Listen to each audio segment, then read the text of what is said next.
yun na nga, at ako'y nadidinin na sa aking at ako lang ay na medyo napatakam din sa mani, di ako'y nagluto na ng mani.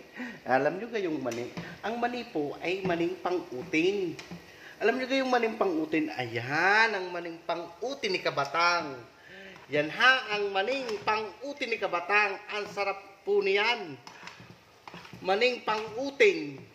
Pang-utin po, pang-utin. Alam niyo yung pang-utin? Ayun po yung, kumbaga saan nginangalot. Gayon, kayo naman kung anong nasa isip ninyo eh. Maning pang-utin po, pang-utin. Ayan.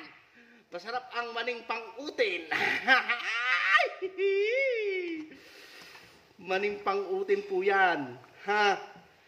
Yan, kita nyo naman kung gaano kasarap yung mani ni Kabatang na yan. Maning pang-utin po yan. Diga? Maya-maya, maluluto na yan. Yung ating maning pang-utin na yan. Ha ha!